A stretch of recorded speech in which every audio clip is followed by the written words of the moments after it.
Your Grace. Oh, how nicely the model's coming along, Mr. Merrick. I've come to say Happy Christmas, and I hope you'll enjoy this ring. And remember your friend by it. Thank you, Your Grace. It's a pleasure to make your acquaintance.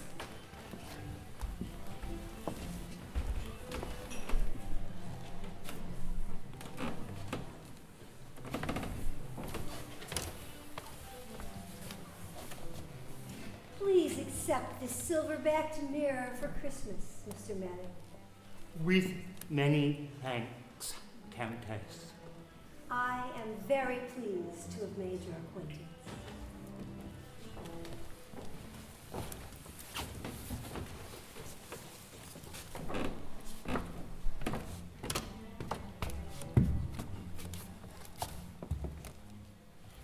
Here's the silver-topped walking stick, Merrick.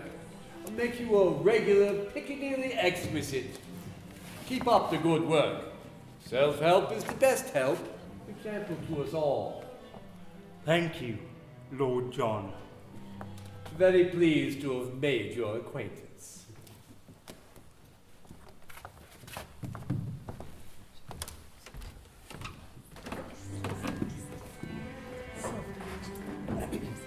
Her Royal Highness, the Princess Alexandra.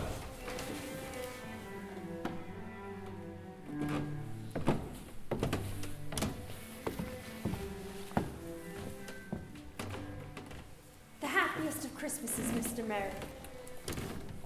Her Royal Highness has brought you a signed photograph of herself. I am honored, Your Royal Highness. It is the treasure of my possessions. I have written His Royal Highness, the Prince of Wales, to thank him for the woodcock and pheasant that he sent. You are a credit to Mr. Treves, Mr. Merrick. Mr. Treves, you are a credit to medicine, to England, and to Christendom.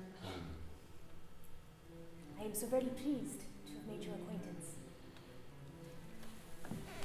Good news, John.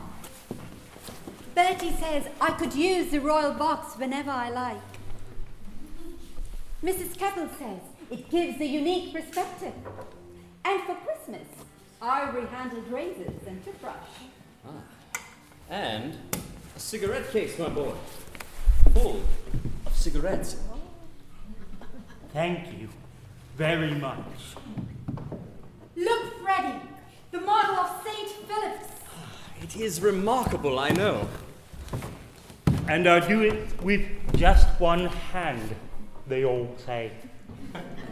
You are an artist, John Merrick. An artist. I did not begin to build at first. Not until I saw what the real St. Philip's was.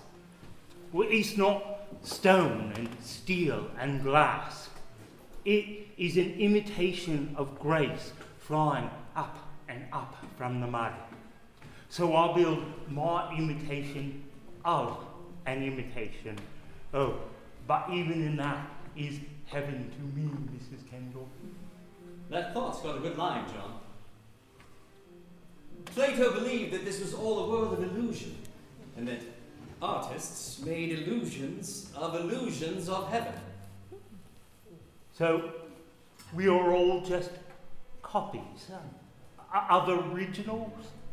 That's it. Who made the copies? God? The demiurge? He should have used both hands, shouldn't he?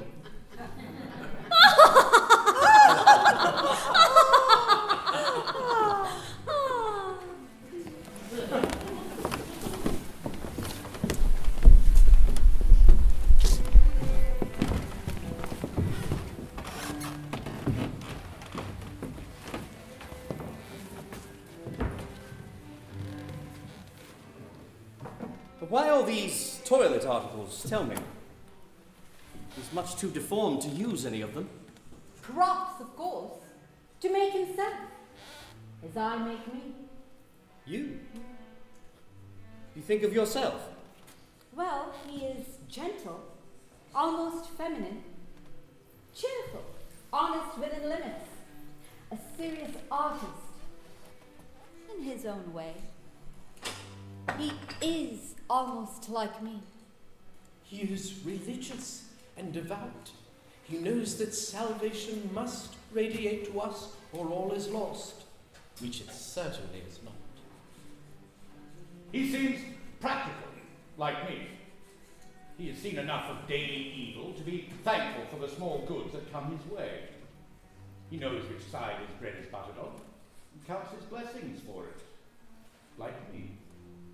I can speak with him of anything, for I know he is discreet, like me. How odd.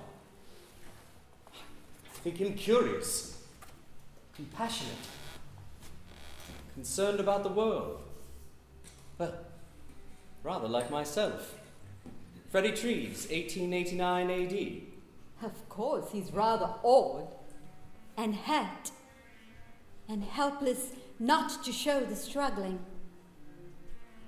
So am I. He knows I use him to raise money for the hospital, of that I'm certain. He understands I would be derelict if I did not. He is wary of any promise, and yet fits in well, like me.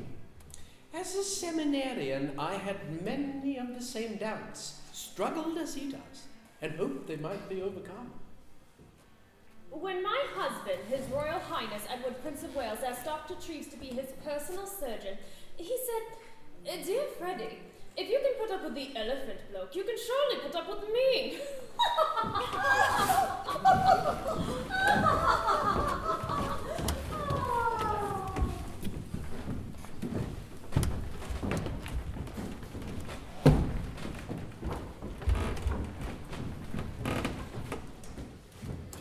See him out of fashion, Freddie, as he sees me.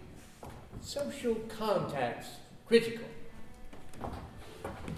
Oh, by the way, ignore the bloody papers, all lies.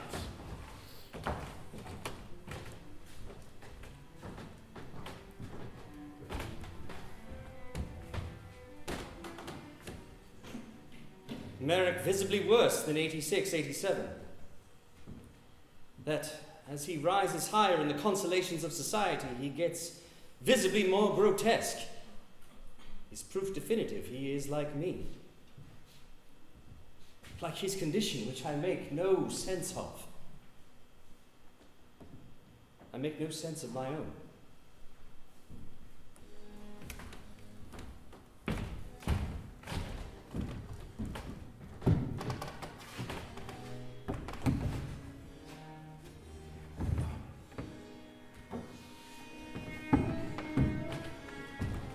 But the papers are saying you broke the contract. They're saying you've lost the money. If I were such a scoundrel, Freddie, how could I face investors like yourself? Broken contracts, I never actually considered them contracts, just preliminary things. Get the whole deal underway. A contract is something between gentlemen. And this attack on me shows that they are no gentlemen. Now, I'm only here to say that the company remains a very attractive proposition, don't you think? If you could spare another... Mr. Gong, just remarking how splendidly Merrick thrives here, thanks to you. And Freddie. Lord John, allow me. Must take Frederick from you. Got to keep him working. It's in his contract.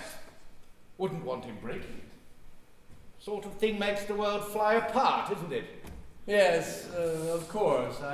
Sorry to hear you're so hard-pressed. Expect we'll be seeing less of you around the London now. Yes, of course. Overdue, actually. Appointment in the city. Freddie? Mr. Gom.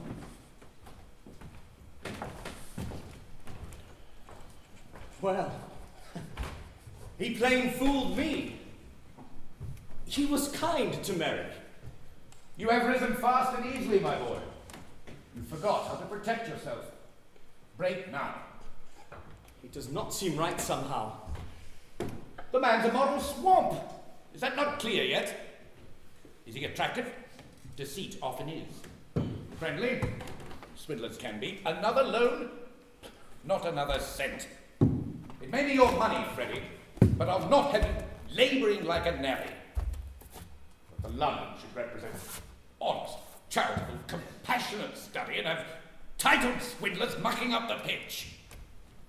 He has succeeded in destroying himself so rapidly, you ought not doubt an instant it was his real aim all along.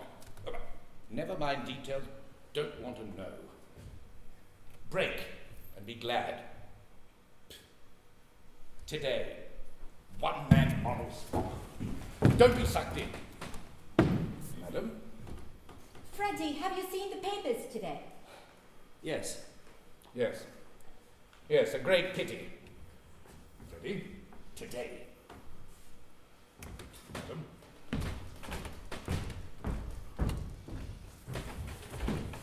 Freddie. He has used us.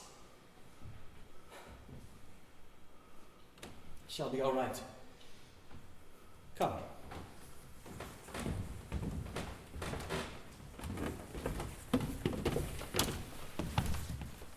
John.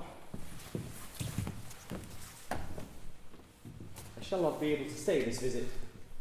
I must unravel a few things. Nurse Island and Snork are Friendly and respectful, Frederick.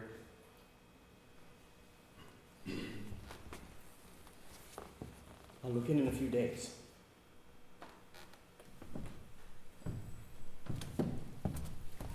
Did I do something wrong? No.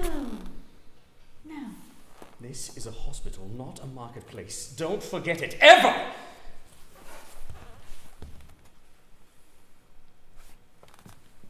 Sorry.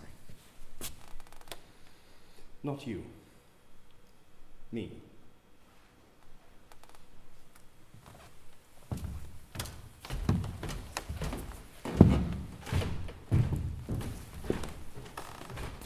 Shall we weave today?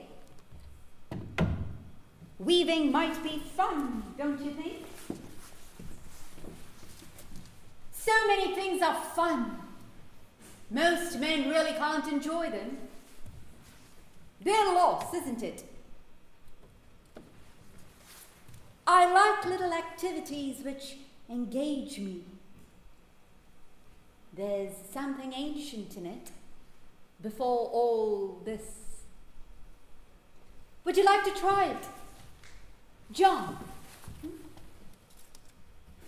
Frederick said that I might stay for life. And so you shall. If he is in trouble. Frederick is your protector, John. But if he is in trouble. What is that? Oh, isn't she your mother? She's very pretty, isn't she? Will Frederick keep his word with me, Mrs. Kendall? His contract, if he is in trouble? His contract? What? And will you? Will I? What?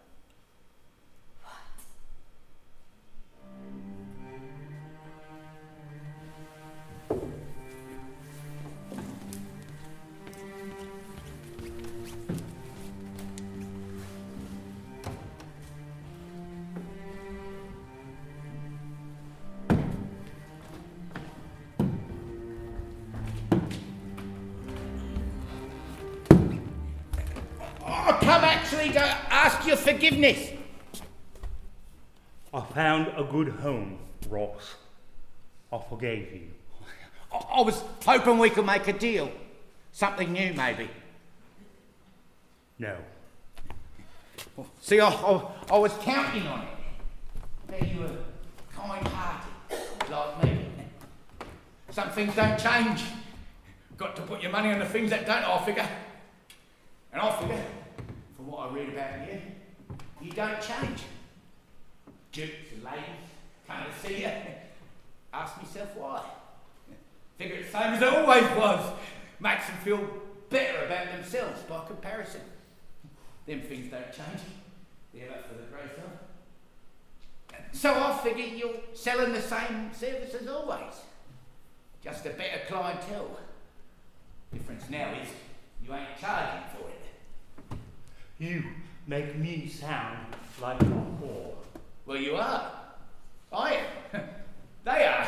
Most are. No disgrace, John. Disgrace is being a stupid whore. Giving it for free, not capitalising on the interest in you. Not to have a manager then is stupid. You see, this church, art and building. The people who come and visit are friends, not clients. I am not a dog walking around on his hind legs. So I was thinking, charge him for it.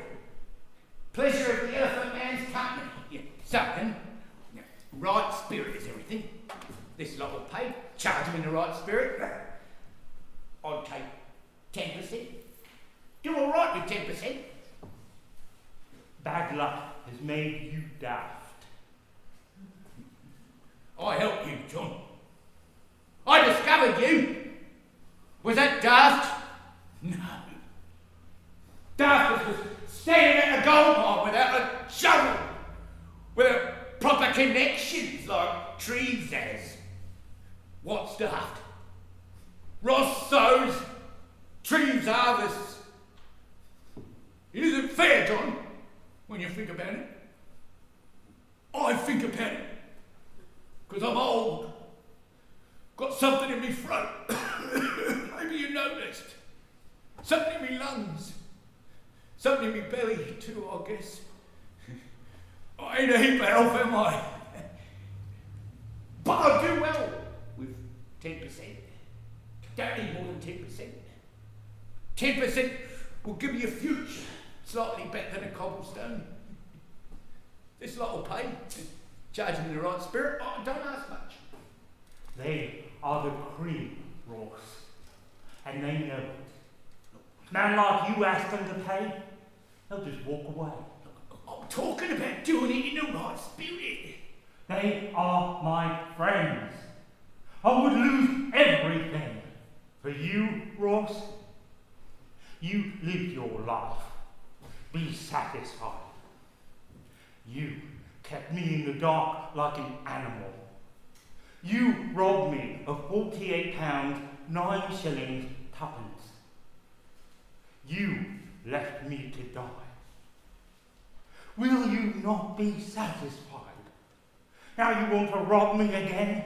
Now that I am a man like others, you want me to return?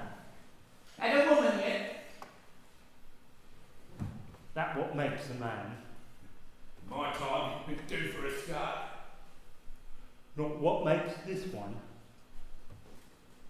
And yet, I'm like others. Then I'm condemned!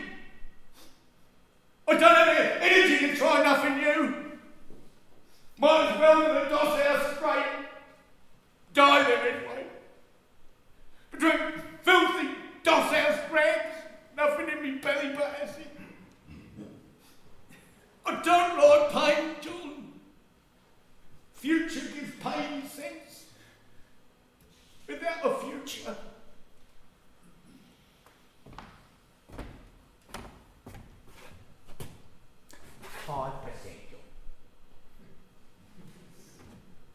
I'm sorry, Ross. It's just the way things are. Boggle. Then I'm Ross!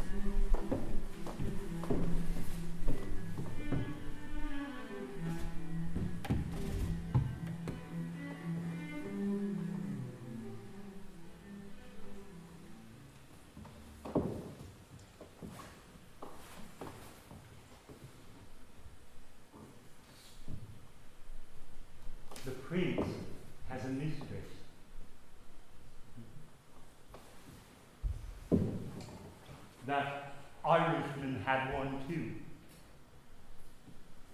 Everyone seems to have one, or a wife. Some men have both.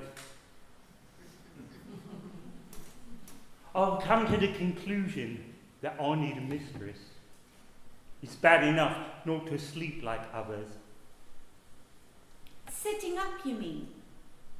Couldn't be very restful, hmm? I have to. Too heavy to lie down, my head. But to sleep alone, that is worst of all. An artist expresses his love through his work. That is civilization. Are you very shocked? Why should I be? Others would be. No, I'm not others. I suppose it is hopeless. Oh, nothing is hopeless. However, it is unlikely. Hmm? I was hoping you might have a few ideas. I can guess who has a few ideas here. There's something you don't know, Mrs. Kendall. I've never even seen a naked woman. Oh, surely in all the fairs you were. I mean a real woman. Is one more really real than the other? Like the ones at the theatre, at the opera. Oh, you don't mean they're more real. In the audience. A woman not worn out early, not disfigured by an awful life. A lady, someone kept up, respectful of herself. You don't know what fairgrounds are like, Mrs. Kendall. You mean someone like Princess Alexandra? Not so old. Lady Dorothy. She does not look happy, no. Lady Ellen? Too thin. Then who? Certain women, they have a certain ripeness.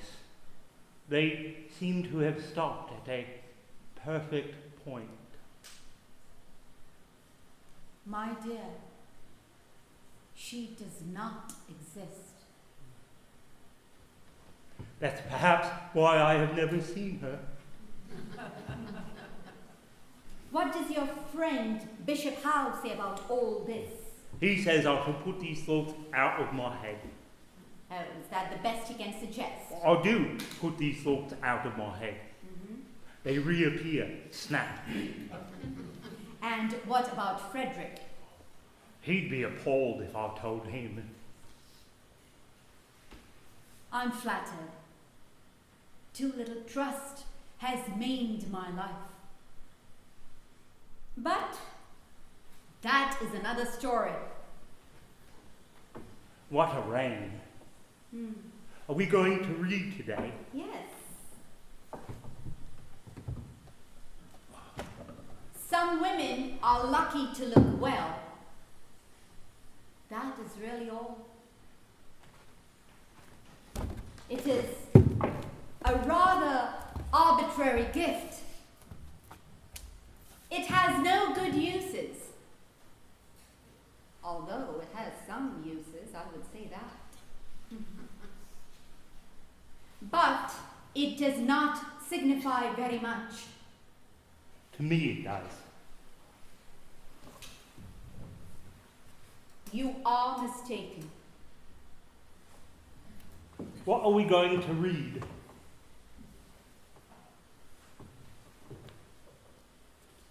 Trust is very important, you know.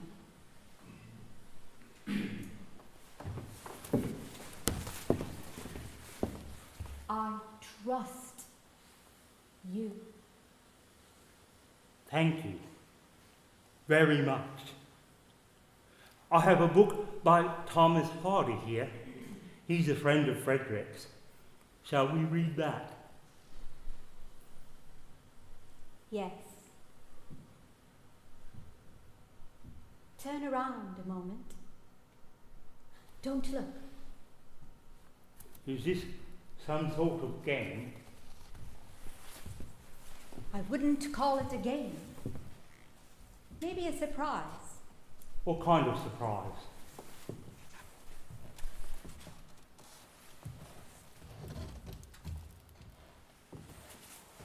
I saw photographs of you before I met you. You didn't really know that, did you? The ones from the first time, in '84. No, I didn't know that. I felt that was unjust. I don't know why. I can't say that my sense of justice is my most highly developed characteristic.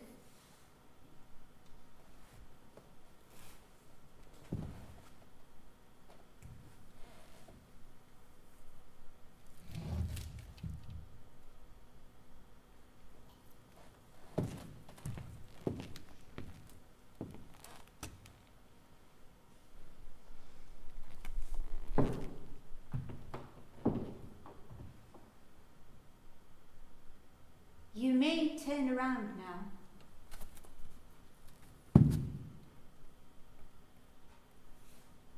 A little funny, isn't it?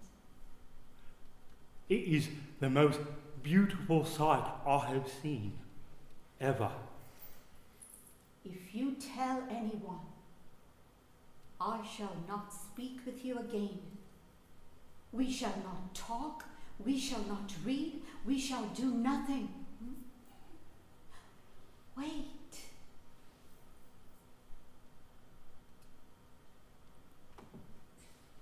There. No illusions. What is there to say? I am extremely pleased to have made your acquaintance, Mr. Merrick.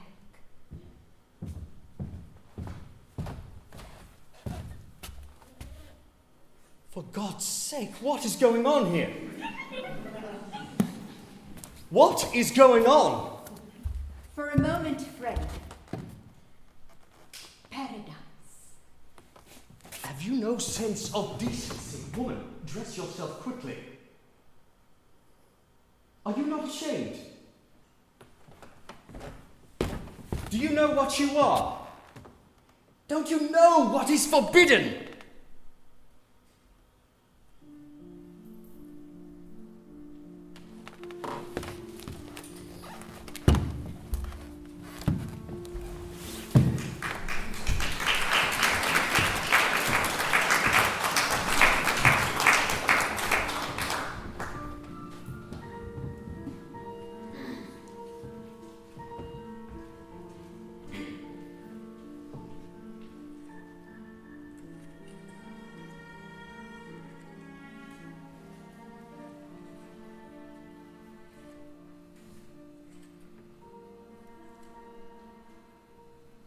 Frederick, do you believe in heaven? Hell? What about Christ? What about God? I believe in heaven. The Bible promises us in heaven the crooked shall be made straight. So did the rack, my boy. So do we all. You do not believe? We'll settle for a reliable general anesthetic at this point.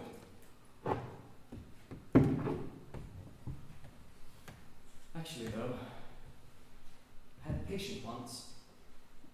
A woman. Operated on her for a woman's thing. Used ether to anesthetize.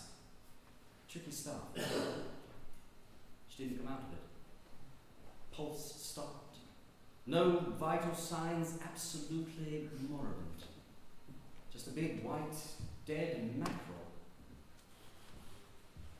5 minutes later, she fretted back to existence. like a lost explorer with a great scoop of the undiscovered. She saw heaven? I quote her. It was neither heavenly nor hellish, rather like perambulating in a London fog. People drifted by, but no one spoke. London, mind you. Hell's probably the provinces. She was shocked it was not more exotic, but allowed as how had she stayed and got used to the familiar, so to speak, it did have hints of becoming a kind of bliss. She fled. If you do not believe, why did you send Mrs. Kendall away? Don't forget, it saved you once, my interference. You know well enough it was not proper. How can you tell if you do not believe? There are still standards we abide by. They make us happy because they are for our own good. Not always. Oh. If you're angry, just say so. Whose standards are they? I am not in the mood for this chipping away at the edges, John. That do not always make us happy because they are not always for our own good. Everyone's. Well, mine? Everyone's. That woman's, that Juliet's, Juliet. who died and came back. Oh, I see. Yes. Her standards too. So, So what? did you see her naked? When I was operating, of course. So, So what? so is it alright to see them naked if you cut them up afterwards? Good Lord. I'm a surgeon. That is science. She died. Mrs. Kendall didn't. Well, she came back too. And Mrs. Kendall didn't, if you mean that. I'm trying to read about anesthetics, John. There is simply no comparison. Oh. This woman came to me to be... Well, it is not love, you know. Is that why you are looking for an anesthetic? It would be a boon to surgery. Because you do not love them? Love has got nothing to do with surgery. Do you lose many patients? Some. Oh. Oh, what? What does it matter? Don't you see, if I love, if any surgeon loves her, or any other patient or not, what does it matter? And what conceivable difference to you? Because it is your standards that we abide by. Look, if you're angry, just say it. I won't turn you out. Say it. I am angry. Go on. I am angry. I am angry.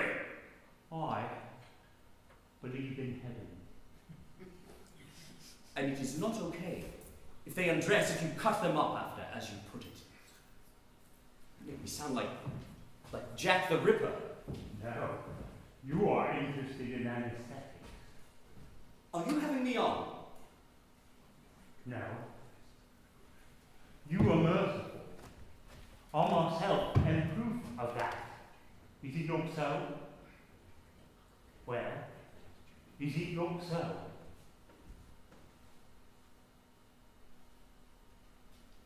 Look. About Mrs. Kendall. Perhaps I was wrong. These days, that is, I seem to lose my head. Taking too much on, perhaps. I do not know what is in these days. Will she come back, Mrs. Kendall? I will speak to her again. But will she? No.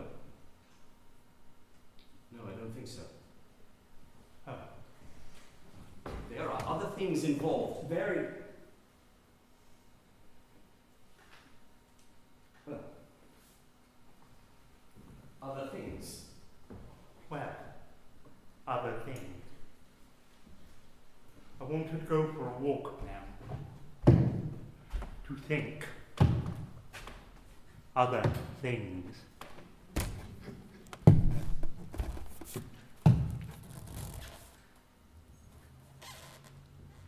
Why? Why won't she? Because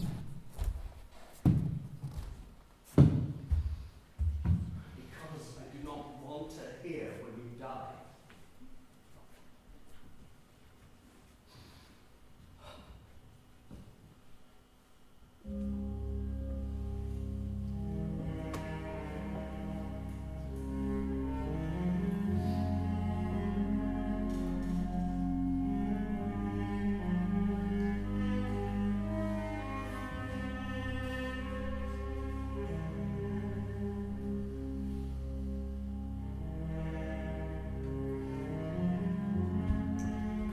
If he is a swindler, a fake, a mass of papier-mâché and paint. No, a genuine Dorset dreamer. Look, he has so forgot how to protect himself, he's gone to sleep. I must examine him, Mr. Grom. I will not keep him for long. Well, it would be an inconvenience, Mr. Merrick. He is a mainstay of our institution. Exactly what brought him to our attention. I am Merrick. I'm with the mutations across the road.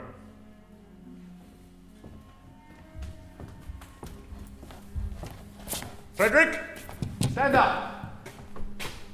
You must understand. He is very, very valuable. We've invested a great deal in him. He is personal surgeon to the Prince of Wales. I merely mean to examine him, Mr. Grom. I never dreamed of changing him. But he is a gentleman and a good man. Therefore, exemplary for study, as one who is cruel or deviant would not be. Well, very well. Have him back by breakfast time, or you feed him. Stand up, Frederick. Up, you bloody donkey, up!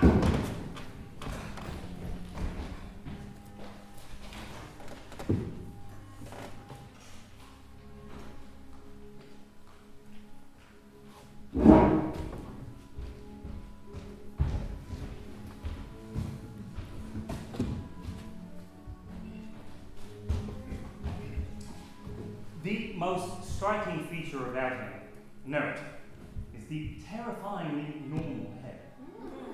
This allowed him to lie down normally and dream in the exclusive personal manner, without the weight of others' dreams accumulating to break his neck. From the brow projected a normal vision of benevolent enlightenment, what we believe to be a sort of self-mesmerizing state. The mouth, deformed by satisfaction at being at the hub of the best of existent worlds, was therefore rendered utterly incapable of self-critical speech, thus of the ability to change. The heart showed signs of worry at this unchanging yet untenable state. The back was extremely stiff from being pressed against a wall to view the discontent of a world ordered for his convenience. The surgeon's hands were strong and well developed, capable of the most delicate of carvings up for others' own good. Due to the normal head, the right arm was of immense power, but so incapable of the distinction between the exertion of authority and the generous act of giving that it was often found to be disgustingly beating others for their own good. The left arm is slighter, fairer, seen here in the typical position, hands covering the genitals. These were treated as a sullen colony, in constant need of governance, restriction, punishment, for their own good. To add a further burden to his troubles, the wretched man, when a boy, developed a crippling spiritual duality. This prevented him from feeling what others feel, or of reaching harmony with them. Please.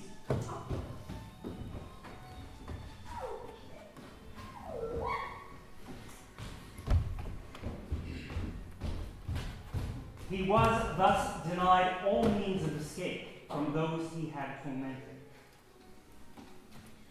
Mr. Merrick, you have shown a profound and unknown disorder to us. It has been said when he leaves here it is for his prior life again. I do not think it ought to be permitted. It is a disgrace. It is a pity and a disgrace. It is an indecency, in fact. It may be a danger in ways we do not know. Something ought to be done about it. We hope in 20 years' time to understand enough to put an end to this affliction. 20 years? Sir, that is unacceptable.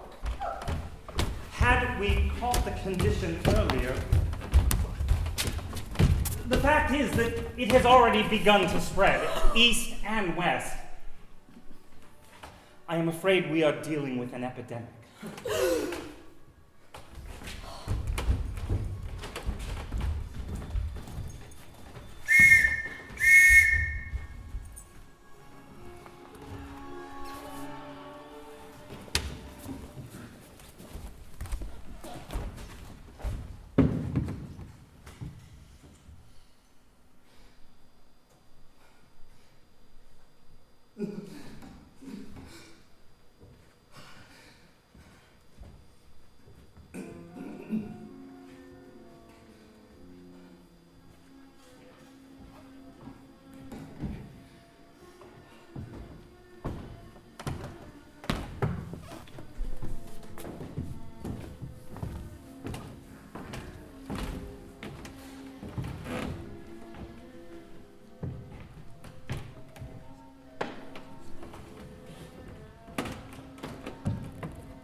Still beavering away for Christ? Yes. I got your report. He doesn't know yet, does he? The bishop? I meant Merrick. No. I shall be sorry when he dies. Well, it will not be unexpected anyway. He bought the hospital quite a deal of good repute. Quite a lot of contributions, too, for that matter.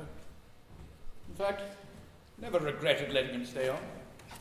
Didn't think he'd last this long, though. His heart won't sustain him much longer. He may give out when he gets off his bloody knees with that bloody man. What is it, Freddie? What's gone sour for you? It's just the over-rare of things. Quite inescapable that as he's achieved greater and greater normality, his condition has edged him closer to the grave. So, a parable of growing up. To become more normal is to die. More accepted to worsen. It's just a mockery of everything we live by. I'm sorry, Freddie. I didn't catch that one. Nothing has gone sour. I do not know. Cheer up, man. You're knighted. Your clients will be kings. Nothing succeeds, my boy, like success.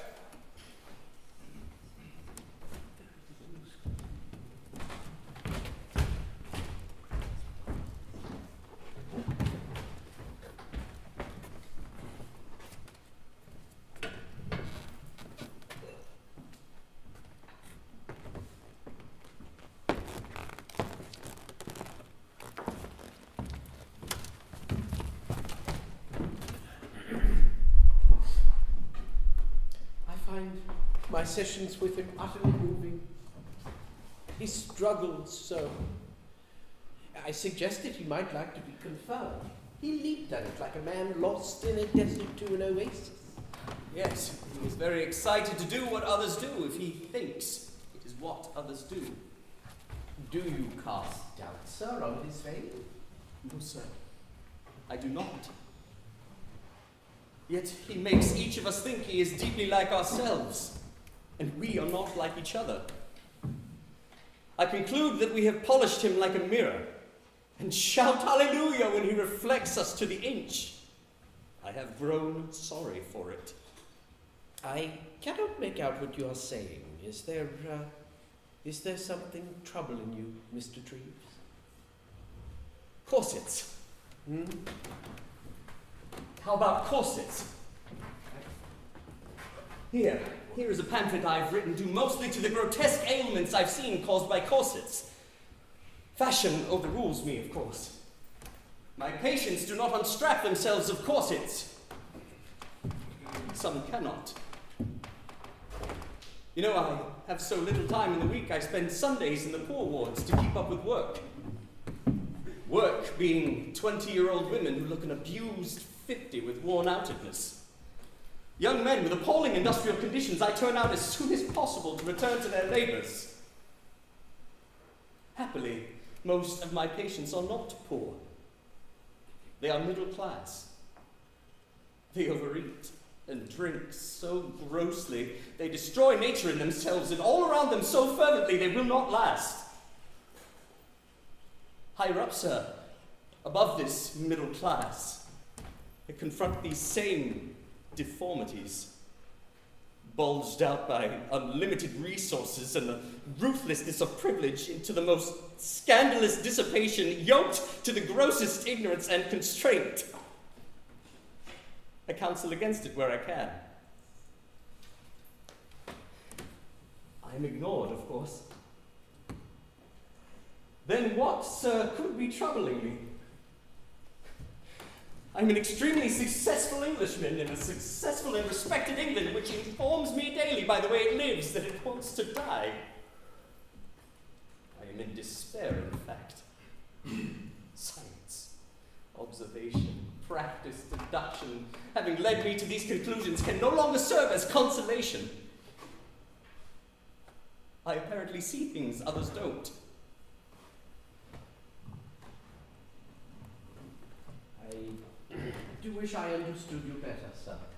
But as for consolation, there is in Christ's church consolation. I am sure we were not born for mere consolation. Well, look at Mr. Merrick's happy example.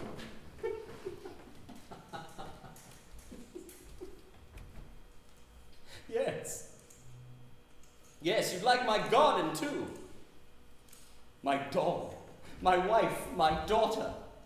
Pruned, cropped, pollarded, and somewhat stupefied. Very happy examples, all of them.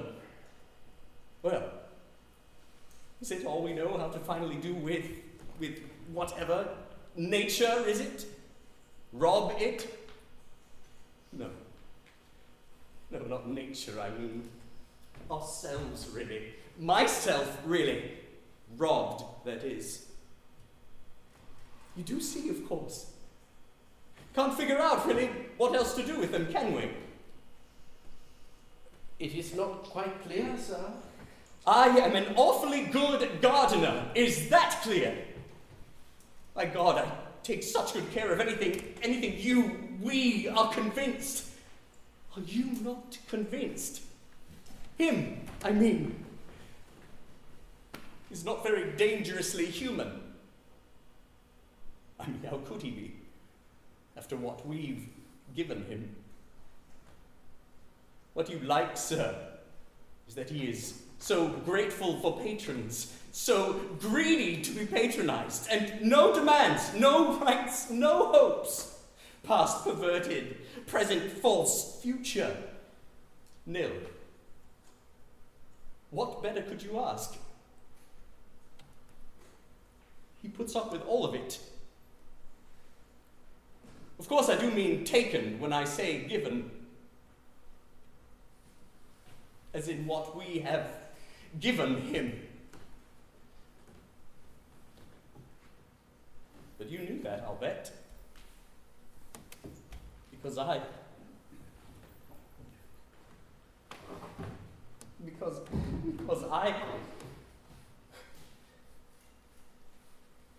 Do you mean charity? I cannot tell what you are saying. Help me.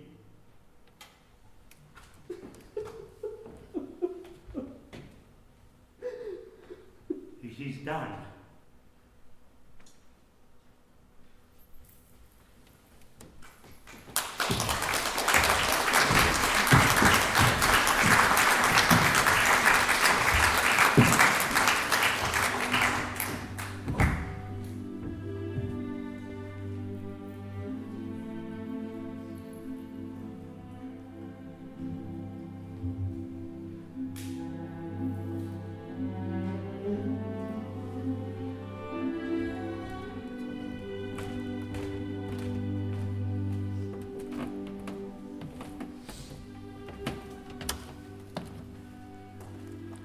Lunch, Mr. Merrick. I'll set it up.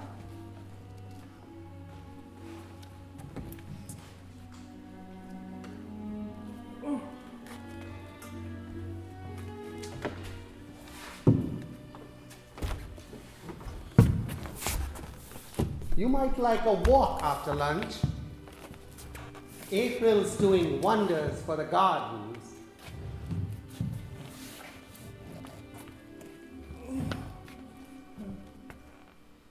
My mate, Will. His sister died yesterday. 28 she was. Imagine that. His wife was sick. His sister nursed her. Quite a bloom she was, that girl. Now, wife okay, sister ups and dies. It's also, what's the word? Forgot it. It means Chauncey. Well, forgot it. Chauncey will do. Have a good lunch.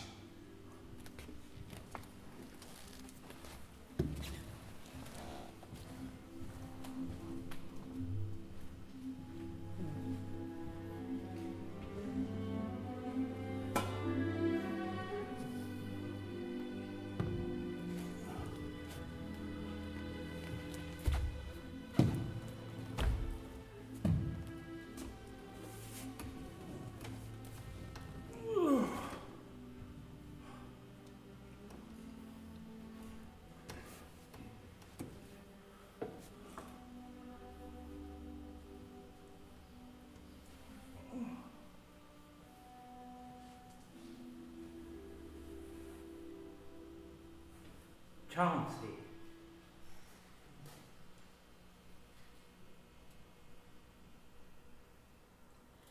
We are the queens of the cosmos, beautiful darkness empire.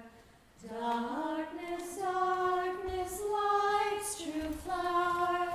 Here is eternity's finest star. Sleep like others you learn to admire. Be like your mother, be like your sire.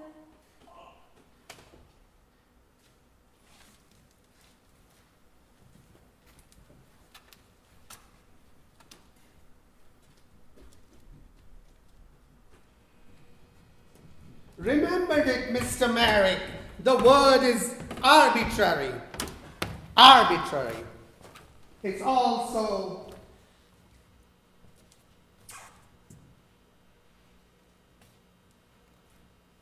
hey.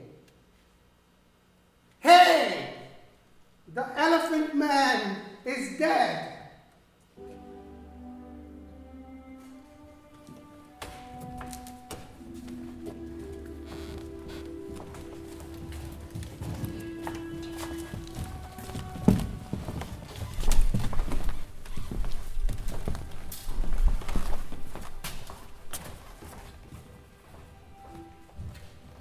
To the editor of the Times. Sir, in November 1886, you were kind enough to insert in the Times a letter from me drawing attention to the case of Joseph Merrick. John Merrick. Ah, well, known as the Elephant Man. It was one of singular and exceptional misfortune, etc., etc. Debarred from earning his livelihood in any other way than being exhibited to the gaze of the curious, this having been rightly interfered with by the police, etc., etc., with great difficulty, he succeeded somehow or other in getting to the door of the London, where, through the kindness of one of our doctors, he was sheltered for a time. While deterred by common humanity from evicting him again into the open street, I wrote to you, and from that moment all difficulty vanished. The sympathy of many was aroused, though no other refuge was offered. A sufficient sum was placed at my disposal to maintain him for what did not promise to be a prolonged life. I forgot. The coroner said it was death by asphyxiation. The weight of the head crushed the windpipe. Well, I'd go on to say how he spent his time here, all attempting to alleviate his misery. That in general, he complied with all restrictions necessary. He was grateful for all that was done for him. Well, will that do for now, do you think? Yes, I should think it would. Wouldn't add anything else, would you? Well, he's highly intelligent. Had an acute sensibility. And worse for him, a romantic imagination. No. Never mind. I'm not really sure of it.